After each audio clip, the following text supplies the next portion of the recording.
Good evening, everybody, from Israel.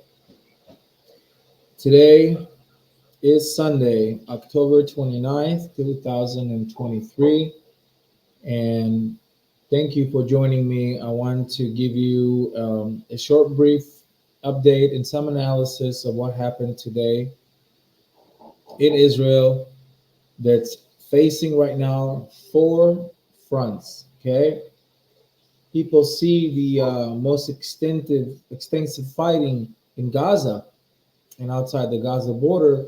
But in fact, Israel right now is fighting in four fronts, and the four fronts are, of course, Gaza, Lebanon, Syria, and Judea and Samaria, uh, which is what some people mistakenly calling the West Bank. Okay, biblical Israel had two banks. Judea and Samaria are the heart of biblical Israel. And even for the Christian world, by the way, Bethlehem is where it's located, where Jesus was born, and Jesus was Jewish, not a Gazan and not a Palestinian. We can agree on that. So, like I did last time, I'm going to go through the group's timeline here. I'm going to start with the rise in anti-Semitism. You know, we saw this happening or starting to happen in America, and it better be stopped. Ladies and gentlemen, President Trump, and I will play that, say that today there was a convention for Jewish Republican Americans, which are the Jews that I'm affiliated with. Okay, a lot of people ask me sometimes, well, how come you're from Israel, you're Jewish, how come people vote Obama and you guys are, I was like, what do you mean? You're an American and some people vote Democrat, some people vote Republicans. We're all different. It's all about our personal views. And President Trump spoke today, and I'm going to go over there, and he was making a reference about the college students. And by the way, these college students that protested in America, let me just find this video really quick. These people were mostly immigrants. The vast majority of them are illegal immigrants who became legal immigrants. And some of them are there or just on a student visa, and they do what they want. So they're trying to make American streets like it was Europe. And President Trump talked about it today, and I'm just getting ready right now to play what he said. So let me just quickly share the screen with you. So bear with me here. And by the way, if somebody can give me a thumbs up just to know that the sound is okay while I'm playing these videos, because I'm sharing the screen. It's something I'm doing for the second time. So I hope to not to mess up. So let me see here. I'll share the screen and play what President. And all of the All right. Hamas sympathizers on college campuses. The college campuses are being taken over. And all of the resident aliens who joined in the pro-jihadist protest this month, nobody's ever seen anything like it. Come 2020. Listen to what this man is saying, and rightfully so. The pro-jihadist protests. These are not protests for the innocent civilian Gazan people. By the way, if I have an update tomorrow, usually if there are major events or too many events, that I like to go up here and kind of explain and tell you things that I don't tell you on the news. And I have my sources, I have my education, I have my experience. I'm not talking out of somebody who's just making assumptions. I'm giving you facts. President Trump said these people are doing a pro-jihadist protest. And he said that before, I'm not sure if it's on the video, that the United States is not going to become Europe, because in Europe, for example, in Denmark, and I played that video, it's a hostile takeover. And nobody can say anything and everybody have to tolerate but them. Everybody had to tolerate them. They don't have to tolerate anybody else. And it's not about racism. It's not about a religion. It's about people who disrespect the laws of the countries they are guests on in. Disrespect. You can't chant for Hamas hiding behind the freedom of speech and do it in American campuses. But that's not enough. You want to fly Hamas flags in America? I hope that one day you'll be prosecuted for that. But you want to chant death to the Jews and gas the Jews, and some of them having this hideous signs of saying throw all the Jews to the trash can or something like that. I got to watch that. You want to do that and hide behind the freedom of speech? Go ahead and do that. But from that to go and physically try to attack innocent students, American students, forget their religion for Christ's sake. American students, and they have to hide in the attic. They have to hide locked behind, in a library because the mob wanted to beat them up, or worse. Why? Because they're Jews. In Turkey, some stores went even further and reminded us of Nazi Germany by placing signs saying no Jews allowed. Now, after I play you President Trump's very powerful speech, and it's 2 minutes, so I will rewind it so everybody can just listen to what he's saying. And no, he's not talking like somebody who's just in an election campaign. No. He and many more of the American people are waking up quickly to what's going on here, or what's been happening here since the Democrats took power, since nobody's closing the southern border. You're going to hear shortly a video that I uploaded to the group. And if you haven't watched this yet, you will see how we're dealing here with a regional war that is going to, for sure, escalate and develop into a world war. If not a full-scale world war, then a mini-scale world war. It doesn't matter. It's going to get nasty. Because now it's a clash of civilizations. It's a true clash of values. And all this happened now. The fact that Europe is taking over and the poor Europeans don't know what to do. They thought we're just going to have them merge with our society, with our people, and we're going to just make them forget their nature, forget their religion, forget their culture, forget their purpose, and it's going to be fine? No. There's some neighborhoods in Paris, in London, in Belgium, in Sweden, Western European countries, what used to be the beacon of culture, manners, high society. And you have some neighborhoods there that looks just like Gaza. If you ever go into the mosques over there, you'll hear the same chants you hear in Gaza. Towards Jews, towards Westerners, and towards America.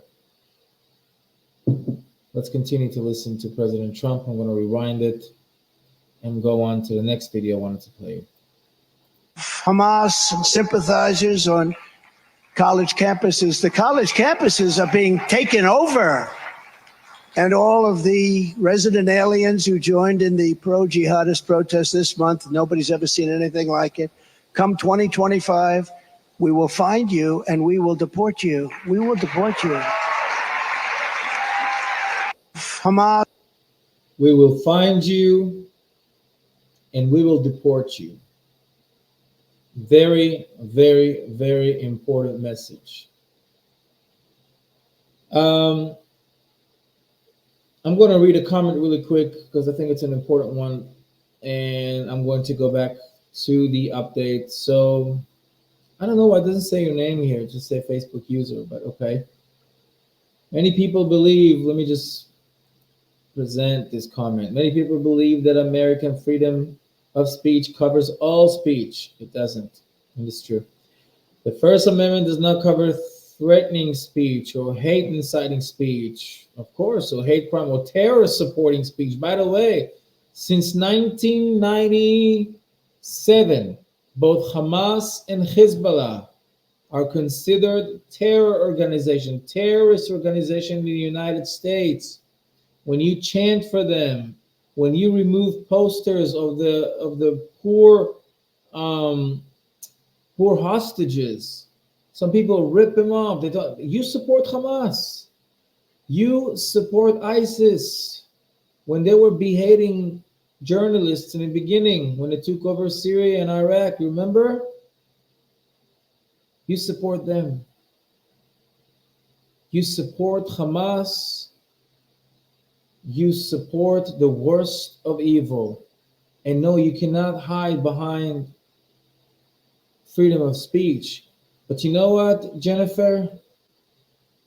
This is not the thing I'm worried about.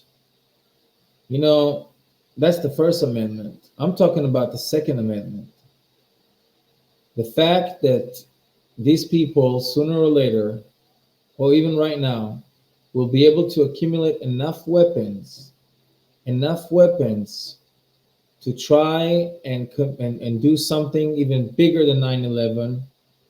I'm telling you, this thought is not something that is too out of, I mean, this is very possible. They're talking about that.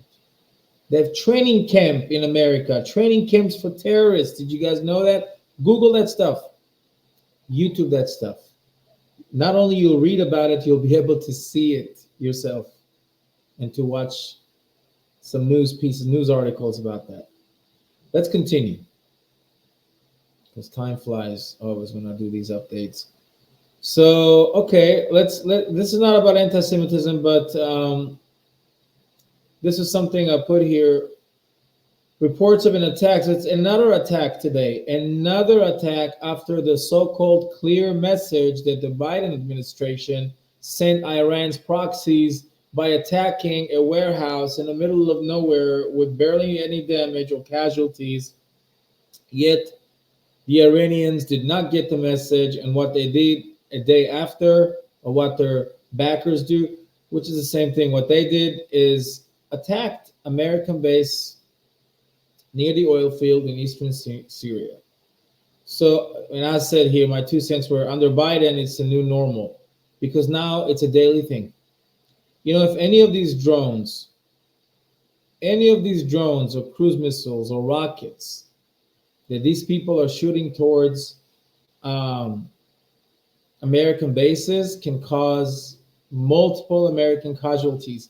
Just like me here, my wife, we sit here, we hear sirens, explosions almost every day, and any one of them can hit us. I mean, it's a statistic weapon.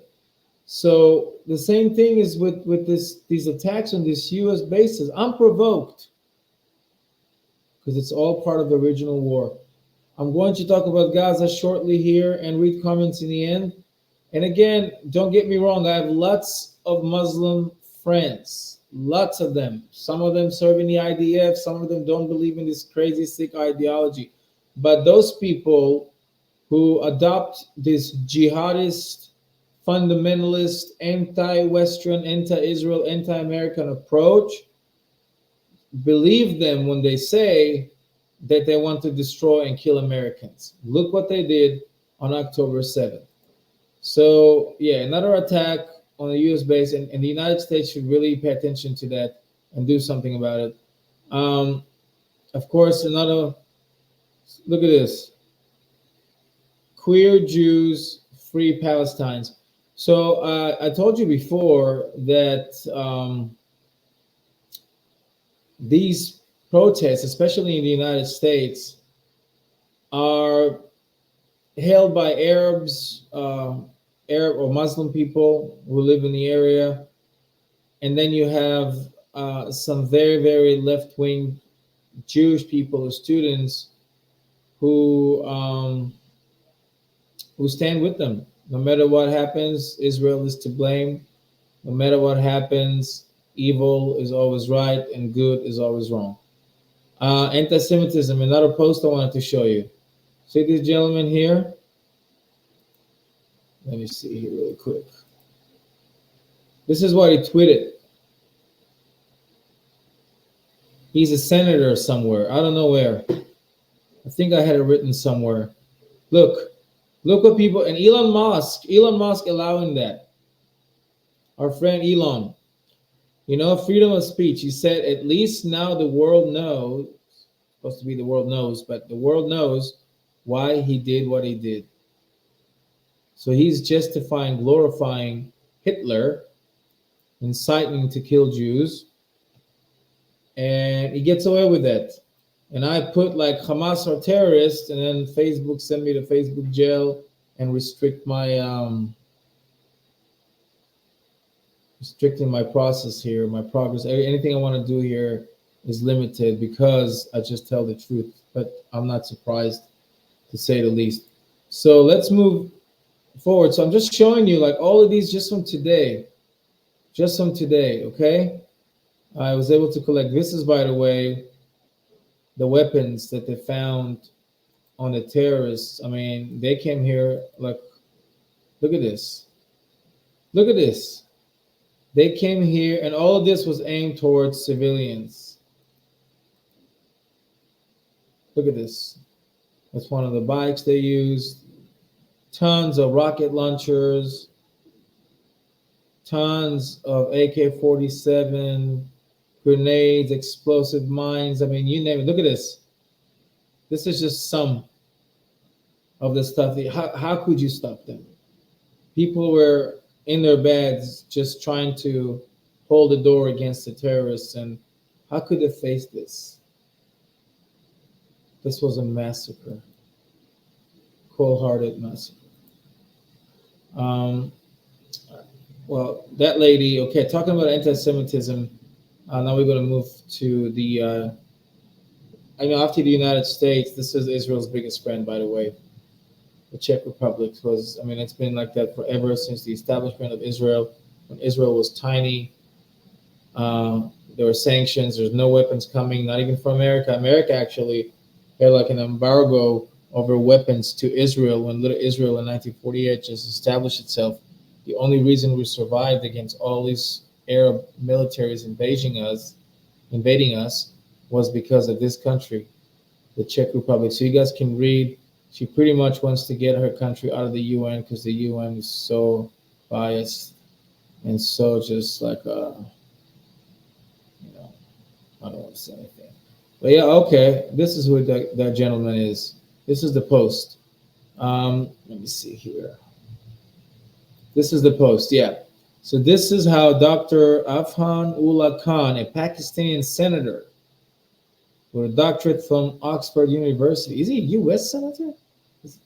I don't know. No, I doubt it. Where is he senator? Maybe in the UK? I'm not sure. Do they have a senator over there? Anyways, he tweeted yesterday. Okay, so he's a doctor from Oxford University. He got his doctorate. So he advocates Islam and democracy, two things that have nothing to do with one another, by the way. Okay, Islam and democracy is like fire and water. Nothing to do. It will never be a democracy in any Muslim country. There will never be a true democracy in any Arab country. They've tried for 1,400 years and have failed. So, yeah, so he pretty much tweeted Hitler and supported him. I had another one. Okay, so this is the icing on the cake. I want to play you an interview from today, and I want to tell you something about the Hamas terrorists and all the Islamic terror organization, and I'm going to tell you that from somebody who was really an expert about these things, okay, all my life, and doing that his job, and in the military, and in the police, like counter-terrorism. I've lived in this country through its worst terror times, which were suicide bombings in buses. I was a police officer. I studied Middle Eastern studies and why they do what they do. It's a religion war. I mean, people are not comfortable talking about that. You can't say that because then people from different religions will just try fight each other and eliminate each other.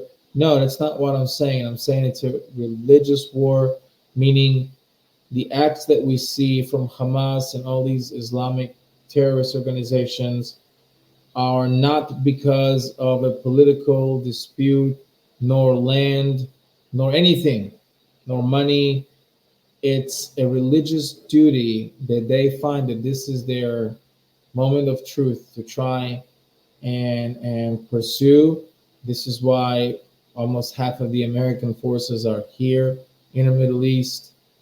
Most of the aircraft carriers is because it's a major event coming. Now, let me go back to this video. So this is the former head of Hamas.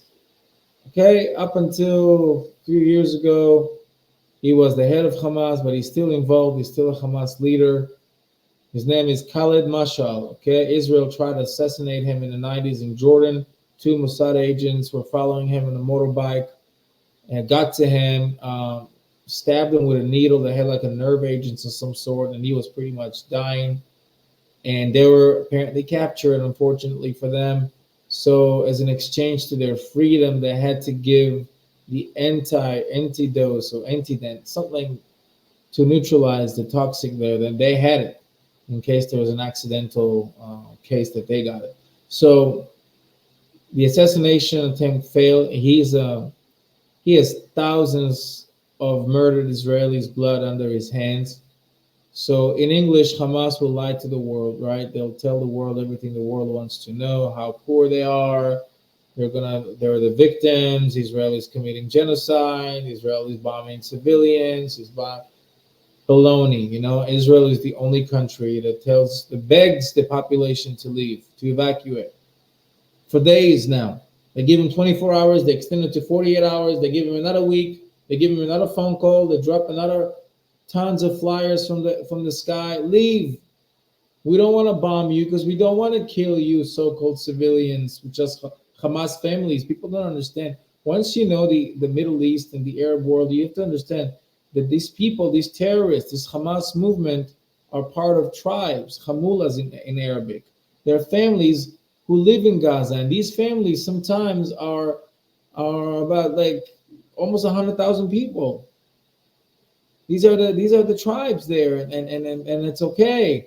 But when you say about, there's the Gazan people, the civilians, and the Hamas, yeah, of course, not everybody wants to go and kill Jews, but 65% of Gaza is Hamas. They're Hamas supporters. They voted for them in a majority win. They took over and they glorify. And Hamas is not just the military wing that they have, the terrorist wing. Hamas is also ideology. Hamas is first ideology. Hamas, also in Islam, you have jihad, which is an active holy war against infidels, and then you have the dawah. The dawah is the foundation of everything and how you spread it, and now you need to have school systems and welfare systems. So you are the community. You get the community to be with you. Hezbollah does the same thing. Lots of so-called charity organizations, and they take the hearts of the people. The people support them, and they go and they become rich. And they tell lies to the world in English. However, to their fellow Arabic Muslim media partners, they tell the truth and nothing but the truth. Now listen to this interview that I'm going to play right now and watch the subtitles. I'll try to full screen it. I hope I can. Watch the subtitles. Watch what he said about Russia and China and what side they take in this conflict and how this is a global conflict in the making. Here you go. يحدث فارقا حقيقيا، ونحن نتمنى أن تحصل هذه الخطوة، لكن هم أصحاب القرار. هم منذ بداية هذا العدوان الصهيوني وهذه الحرب، حرب الإبادة، يشاغلون العدو في جبهة الشمال الفلسطيني ويشتبكون معه، وهناك يعني معارك تسخن وتصعد باستمرار، لكن لم تتطور بعد إلى دخول واسع وحرب مفتوحة تشتت تركيز العدو وتجعله يتحرك على جبهتين أو أكثر. نحن ما زلنا نطالب الأمة، نطالب حزب الله ونطالب أصدقائنا وأمتنا، ونريد حراك في الجاليات الغربية والعربية في الغرب، وتنسيق مع قوى كبرى بحجم الصين وروسيا. لمعلوماتك روسيا استفادت مما لأنه صرفنا الأمريكان عنهم وعن أوكرانيا. الصين كذلك رأوا نموذج مبهر. الروس قالوا لنا ما جرى في 7 أكتوبر سيدرس في العلم العسكرية. الصينيون يفكرون. So he's saying, this terrorist saying, Khaled Mashal, former Hamas leader, he's saying that Russia was so happy for the Hamas, because a few days after the attack, the Hamas leadership or Hamas delegation went to Russia and met with the Russian foreign minister, and I think with Putin too, I'm not sure. And the Russians said to them, he's telling the host, he said, the Russians told us that what you did would be taught in military schools. It was an amazing operation, the beheading of babies and burning them alive, by the way. And that it got the world's attention away from the Ukraine. So Hamas, you did what you're supposed to do. You did what you're told to do. And now look, he's talking about the Chinese and what they're planning on doing. بخطوة كيف يفعلون مع تايوان ما فعلته كتائب القسام 7 أكتوبر. العرب يقدمون دروس للعالم. Read this. So, what he was saying is that Russia and China are pretty much behind it, support it.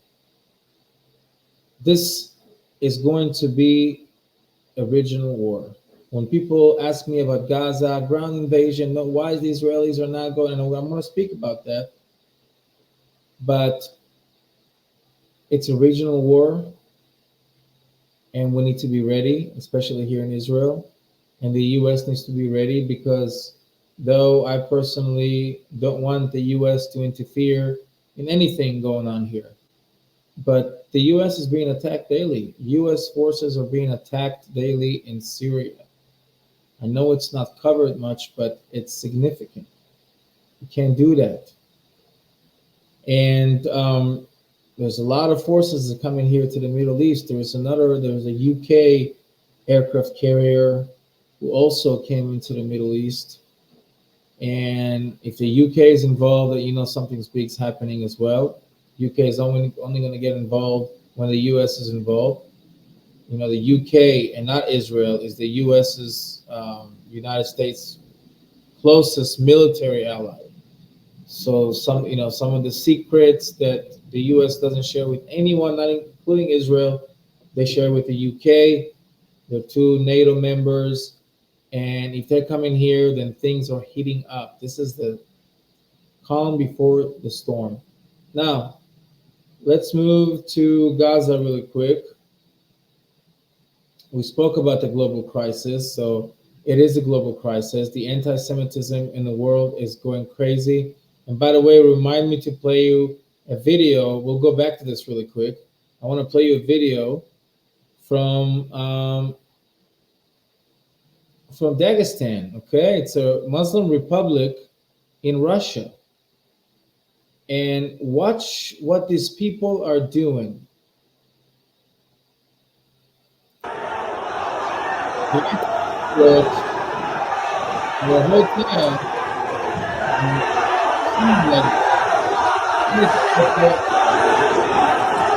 and they're shouting Allahu Akbar. If you just heard. You know what they did? Stormed the airport. Look what they're trying to do. They're looking for Jews. They heard it might be Jews. One of the flights. I can't even watch that. I got to tell you something really quick. They're looking for Jewish people to slaughter, just like Hamas did. Now, this is not in the Middle East. This is in Russia. This is in the Republic of Dagestan, where there are Muslims, but they just were inspired by Hamas. They were looking for Jews. The world now, just like in the times of Nazi Germany, is hunting down Jews. And it's time to stand with good versus evil. We are in a time of history where each and every one of you will have to pick which part they want to take in history, which one they want to side with, good or evil. You know that Israel right now is retaliating in Gaza badly, but not badly enough, or not as bad as Israel could have. Israel right now playing it safe. We are waiting for the Americans. A lot of people in Israel are upset about that, saying, why do the Americans have to tell us what to do, when to attack? We're a sovereign country, this and that. It's not about that. Let me just pause this. It's not about whether we're a sovereign country or not. This is a regional war in the making, and everybody have to be in sync. If Israel fully invade Gaza right now, and it's not even about the hostages.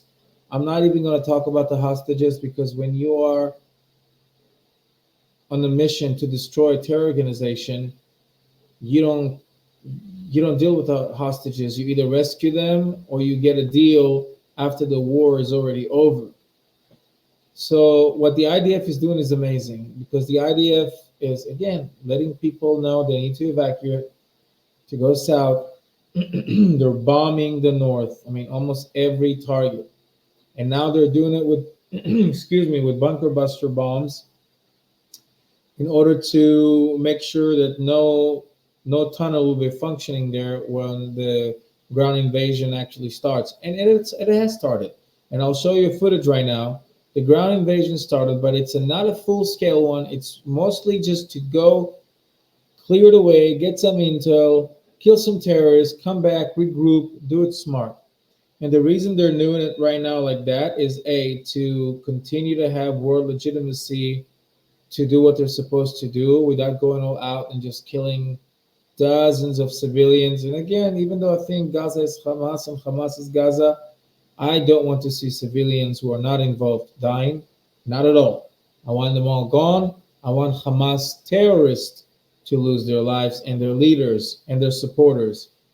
So the IDF is going at nighttime with some armor, tanks and drones and aircrafts, and of course ground troops, to do some very loud missions and come right back to the border in order to slowly establish a pathway into the crowded, full of tunnel Gaza City. So watch this. Groups linked to Iran. Defense Secretary Lloyd Austin calling them self-defense strikes that were a response to a series of... Well, that's not the video I wanted to show you. I apologize. This is the one I already did. I want to see the IDF. I uploaded earlier the IDF ground invasion at night. Okay, so a lot of people post in this group, so it's kind of confusing. Okay, there you go.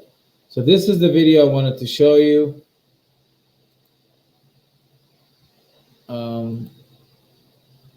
My bad, 1 second. Okay, so obviously it's at nighttime. It's filmed from a night vision camera. You see tanks going inside Gaza, crossing the border. You see infantry crossing the border, slowly but surely. Lots of artillery. So it is a ground invasion, but it's not the one you expected, but it's a very important one to be able, because there's a lot of explosives there. We'll wire the whole place, and we want to make sure that people know that the IDF is still doing the ground invasion. As you can see, this is inside Gaza. And Let me exit from it. And from this, one more thing I wanted to share. Just excuse me here for the mess, because there's just so much information. This war, I mean, there are updates all the time. Oh, by the way, so we played this that happened today with the head of Hamas. And again, if you missed something, just rewind, go back and read. It's really, really important information. We talked about anti-Semitism. Okay, so this is very interesting. This is 50 huge military transport planes on their way to the Middle East. So I said, my 2 cents, this hasn't even started yet, and this is heading towards a way more of a major event that we think. So look at this. All of these are from tracking apps to see. These are all transport planes, military transport planes. See the ones with the C-17, C-17. So all of these are transport planes, and they're coming to the Middle East. What, for Gaza? No, not for Gaza, for something way, way more major. We went over this, went over Trump. And that's another thing that Trump said earlier, which is about the conflict between. On that terrible Saturday morning, the world saw once again that the conflict between Israel and Hamas is not a conflict between two equal sides. This is a fight between civilization and savagery, between decency and depravity, and between good and evil. There is no comparison between a group that worships death and a group that cherishes life and cherishes our nation. Every single life that is lost in this conflict is on the shoulders of Hamas, Hamas alone. It's Hamas alone. And I think you have to really add in the word Iran. Iran. People don't want to talk about it. That's right. There can be no sympathy, no excuses, and no escape from these monsters, and we will do what has to be done. So yeah, he's talking about Iran. Why can't Joe Biden talk like that and instead just show his sympathy? And I mean, why can't he talk like that? That's what I was wondering. So there's a last video I wanted to play you before this next picture, and then this update will be done. So there's the shooting to the center. I want to say have decreased a little bit because the IDF is doing a lot of work. There are a few of them today, and we caught one of the sirens while we were out. But in Lebanon, there's a lot of activity on the Lebanese border. Like Hezbollah is escalating slowly, like they know what they're doing, until there'll be the moment of truth, and then everything is just going to go completely out of control. That's my gut feeling. I don't want to be the one going live in the middle of the night reporting you what's going on. But look at this. Just read this. Okay? Now, I'm ashamed that this person ever named himself a Jew. I don't care that he's a Jew. That person's evil. And what's he doing right now? He's doing it all over the world. And he is a chaos agent. Simple as that. He is a chaos agent. And I wrote here, this individual, George Soros, does not accurately reflect the values of Judaism, rather some views. His actions as promoting anti-Semitism, his efforts have been perceived by some as harmful to the existence of Israel as a Jewish state. Soros has testified. So he said about himself, there's a book. I should have brought you the link to his book. He testified to having grown up in a Jewish household influenced by anti-Semitic beliefs. So he's a self-hating Jew, as we call him, stating, I grew up in a Jewish anti-Semitic home, to acquaintances later in life. So this is George Soros for you. And he's also one of the people in charge of a lot of mess that's going on here in the world. Okay, so last but not least, I'm going to play you something that really touched my heart, and I hope it touches yours. It happened today that I bumped into it, and I really wanted to share this with you. Next time I'll be more prepared with these slideshows because I get to see everybody's posts, and I have to, not just mine. But please, when you watch this video, take a moment of prayer, because these are real people. It just happened. It's got English subtitles, and I'm going to make it full screen. And let me read you the title before I play it. Renanaya Kov of the Nir Oz kibbutz, whose two sons, Or, 16, and Gil, 12, were kidnapped, created an animated film that described her last phone call with them. Don't take me, I'm just a child. So that's what she remembers from her last phone call with one of her boys being kidnapped, and that's mommy. She's not even around to help them, to protect them. So please watch this 1 minute and 20 seconds before we'll say goodbye for today. On Saturday morning, October 7th, at 6:30 in the morning, the red alert went off and a barrage of missiles fell on our house in Kibbutz Nir Oz. My sons, 12 and 16, were alone in my house sleeping. They got into the safe room. They called me, scared to death. They said they hear someone breaking into our home. Over the phone, I heard voices speaking in Arabic.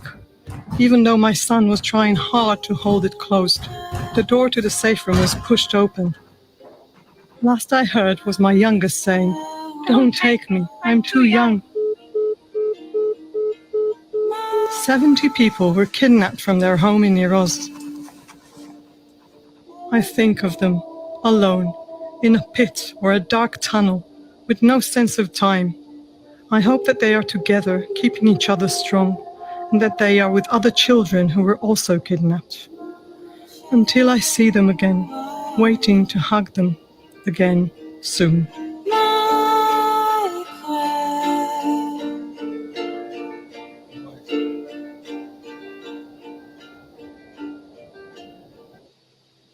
Wow. Can you imagine? Every time this video clip brings me into tears because I have kids this age. Can you imagine your children being kidnapped, taken to Gaza, making a phone call to let you know that people are taking? This is horrible. So like I said in the beginning, ladies and gentlemen, stick to the good side. Stick to the good guys, because the world is shaping up to two sides. Truth versus lies. Good versus evil. And I hope that everybody in this group is on a good side. Thank you so much from Israel. Thank you for your thoughts and prayers. Thank you for your positive vibes. We're in a war. We're in a war, and this is so uncertain. Nobody knows what's going to happen any moment. Israel is so tiny, very, very tiny, surrounded by enemies, surrounded by overwhelming amount of enemies that would do the same thing that Hamas did. And one of these days, if I do a podcast about Islamic terrorism, you'll understand why they do what they do. But Israel is so tiny, and Israel was caught off guard. Israel is mourning over 14 or 1,500 people who were murdered in the worst of ways. Many, many, many others are missing. Hundreds are kidnapped, held in tunnels, being tortured maybe, abused, who knows? Who knows how many of them are alive? And the world is now turning against Israel, asking us to worry about Gaza and their humanitarian aid. We haven't received a sign from the hostages who are still there. The Red Cross has to visit them. That was a mother of all war crimes, to kidnap Israeli innocent civilians and take them there. You cannot do that. Shouldn't be no negotiations. Should be just full blast destruction, completing the mission, destroying and removing this terror group, disarming it completely so Israelis can live in peace. And some Palestinians who are not affiliated with them, they can also live in peace. So don't be surprised if any of the coming days you'll see major development here in Israel. You can cut the tension in the air with a knife. It's a big feeling of quiet before the storm, and we need good people to stand against evil. We cannot see in 2023 Jews who help build America and this world and making it what it is, needing to hide from a fanatic Muslim mob in American campus in fear for their lives. They want to do it in Europe. They want to open their gates and try to do these multicultural thing. We all knew and warned it's not going to work. It's not about that. It's a religious war. And Israel is just the start. So thank you so much, guys, for tuning in for this update. If it'll be a major update, I will record something or go live. If not, then every couple of days or every day, I'll try to give you, depends on the events, updates from here. Like I said, keep us in your prayers. And again, thank you so much for listening and watching. Have a good night.